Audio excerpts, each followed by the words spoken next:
Gravando. Bom, o nosso trabalho é sobre distúrbios comportamentais em ruminantes não associados a doenças de origem, significado e importância. Os discentes que realizaram este trabalho é o Antônio Felipe, eu, Gabriel Antônio, o Paulo Wesley, o Rômulo e o Vandir. A gente teve como base para fazer esse trabalho, esse artigo de distúrbios comportamentais e ruminantes não associados a doenças de origem, significado e importância, né, de autores Pedro Malaf, José Diomedes, Carlos Rubiger e Carlos Magno, uma publicação em setembro de 2011. Em um sistema de produção de ruminantes é fundamental e de,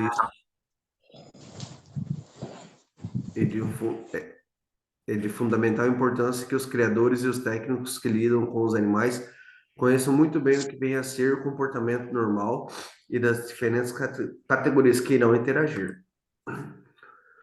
Desliga seu microfone aí, Paulo. Como estresse, a gente tem o efeito ambiental sobre indivíduos que se impõem uma sobrecarga e em seu sistema de controle, que é a homeostase, e reduz sua capacidade de ajuste frente ao ambiente hostil. Como objetivo, o objetivo presente de revisão é descrever sobre alguns distúrbios comportamentais que estão sendo observados com certa frequência em ruminantes criados no sistema intensivo.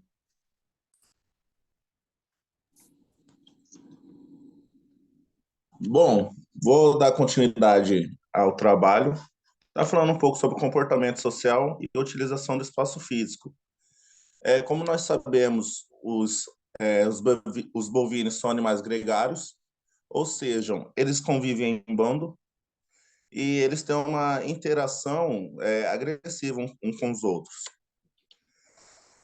Eles têm, dentro do seu bando, eles têm um padrão de ordem social dentro do seu grupo, que a partir daí eles vão criar uma hierarquia de dominância, que isso pode ser notado a partir essa liderança, a partir da movimentação que eles fazem dentro do pasto.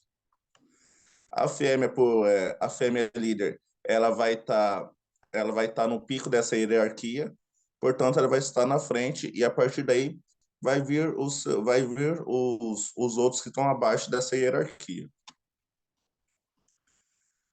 Se a formação de grupo for feita de acordo com o interesse humano, com o objetivo de facilitar o manejo diário, a organização pode ser afetada.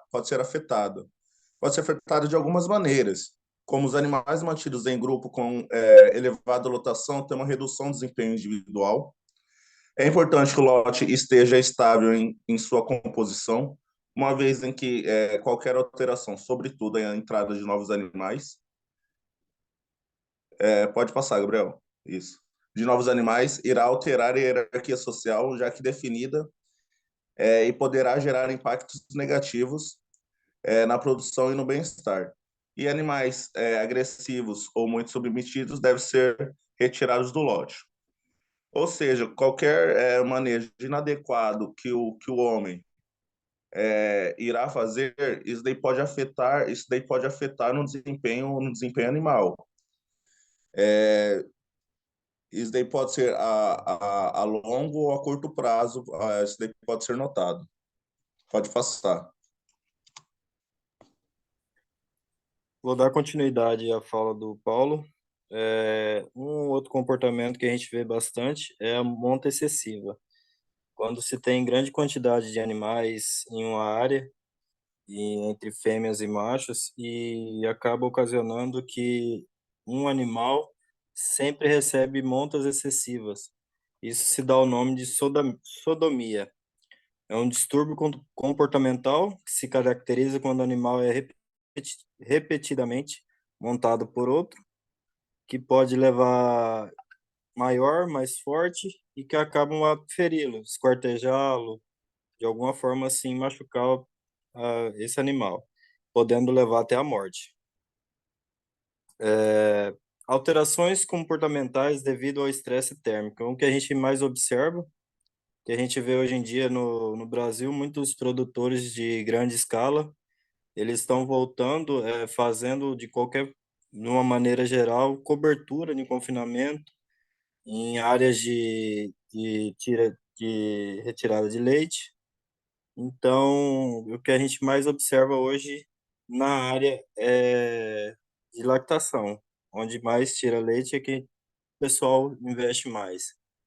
E a provisão do conforto térmico aumenta a produtividade e a eficiência reprodutiva e de utilização de alimento.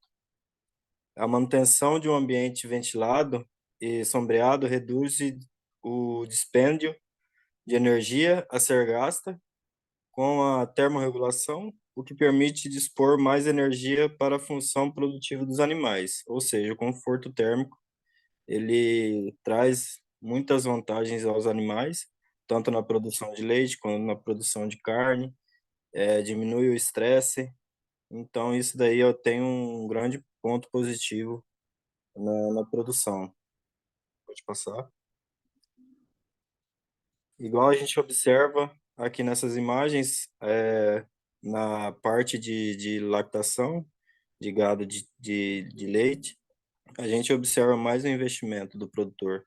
Tem ventilador, a aspersão de água, e já no confinamento nem tanto. Então, com certeza, esses animais da parte de confinamento sofrem um estresse maior.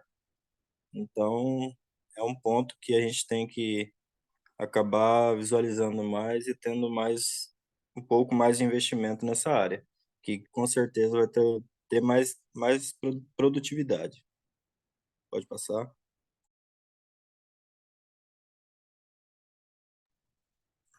Bom, dando continuidade, eu vou falar sobre a estereotipias. A estereotipia, ela é um comportamento, ela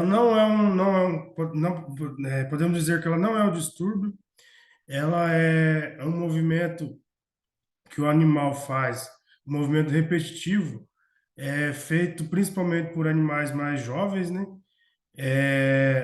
E são movimentos normais que não apresentam nenhum propósito, como eu já disse, não nenhum distúrbio no animal. Caso, como eu disse, esse movimento é repetitivo. Caso tenha movimentos já diferentes, aí sim deve ser observado, porque esse animal pode apresentar algum distúrbio. E aí na imagem podemos ver, tipo, o animal abrindo a boca, mexendo a língua, são tipo esses movimentos que eles apresentam.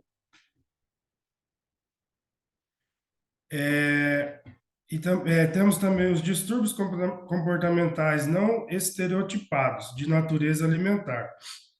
Ou seja, esse distúrbio pode ser causado por alguma deficiência alimentar, como, por exemplo, a falta de fibra no alimento, né? Nem sempre a fibra, pode ser que tenha fibra no alimento, como, por exemplo, no alimento para confinamento, porém, essa fibra ela é dada de má forma. Ela pode ser dada em muito pequenas, e aí dessa forma o animal não vai conseguir digeri-la e, consequentemente, irá ter a falta dela, e aí com isso esses animais vão apresentar alguns distúrbios, como, por exemplo, tem algumas. Pode passar, Gabriel? Como, por exemplo, aqui, eles podem se lamberem muito e aí nisso acabam ingerindo pelos e nessa é, é, ca- é, eles ingerindo pelos, né, pode causar alguma intoxicação, alguma coisa assim, podendo levá-lo à morte. Podem comer madeiras ou casca de árvores, entre outros objetos, e também mastigarem cacos de telhas ou pedras. Nisso, todos esses comportamentos que eles fazem causam algum impacto no seu bem-estar. Como aqui podemos ver aqui a imagem, né, de caprinos, Isso não acontece só para bovinos, né? Pode ocorrer para outros animais, como por exemplo os caprinos, onde eles apresentam roendo as paredes da baia.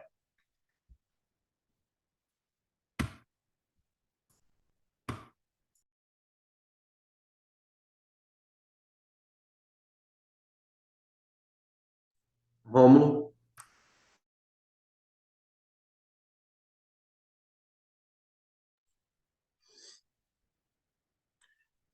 Bom, agora eu vou dar sequência na apresentação, falando dos problemas decorrentes do sistema de aleitamento. Um desvio comportamental frequentemente observado nesse tipo de distúrbio é o hábito de mastigar ou sugar madeira, trinco, cadeado ou canos de ferro. Essas partes da estrutura onde o animal se encontra.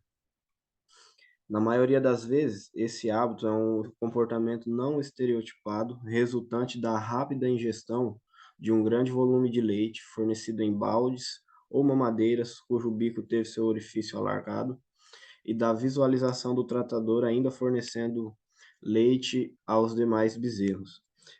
Nesse caso, a gente tem que observar como que esses comportamentos ocorrem durante o dia, se ele é distribuído ao longo do dia, se ele é frequente ou regular ou invariável, o que caracterizaria uma estereotipia. Na maioria das vezes não é esse o caso. É só resultante desse grande volume de leite consumido mesmo. E aí esse hábito ele tende a cessar logo após o aleitamento. Pode passar, por favor. Um outro distúrbio que pode ocorrer decorrente do sistema de aleitamento é o cross-sucking, que é a sucção não nutritiva direcionada ao corpo de outro indivíduo. Essa sucção de partes do corpo como bolsa escrotal, umbigo, prepúcio, as próprias tetas mesmo, só uma sucção ali involuntária sem o intuito de obter algum valor nutritivo.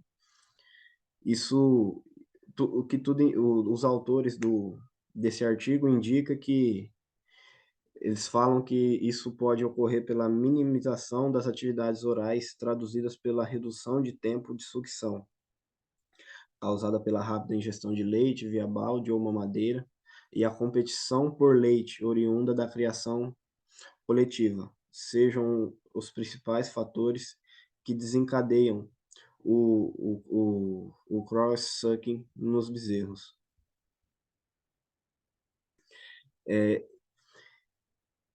Aqui são algumas imagens dessa prática do cross-sucking ocorrendo.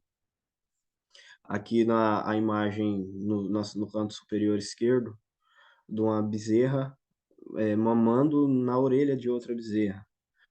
E no lado inferior esquerdo, enquanto eles estão recebendo a ração pelo coxo, tem uma outra bezerra que está mamando na teta de outros. E no lado direito aqui, inferior, a gente pode observar uma reis mamando em si mesma. E aqui em cima, uma consequência do que esse hábito pode causar nos animais que sofrem o cross-sucking, que é essa teta, pela imagem, parecendo que está respingando o, o leite. Esse comportamento ele pode permanecer ativo mesmo após a desmama, como é no caso das imagens que a gente observa, ele ocorrendo durante a alimentação de ração. E o grande problema é que esse hábito pode resultar em danos ao úbre, como a gente viu na imagem aí. E um desses problemas é a mamite imediatamente ao primeiro parto e o descarte antecipado dessa matriz que sofreu o cross-sucking. Nos casos mais extremos, alguns animais mamam em si mesmo e nos demais companheiros do rebanho, como a gente pode observar nas imagens. Pode passar, Gabriel.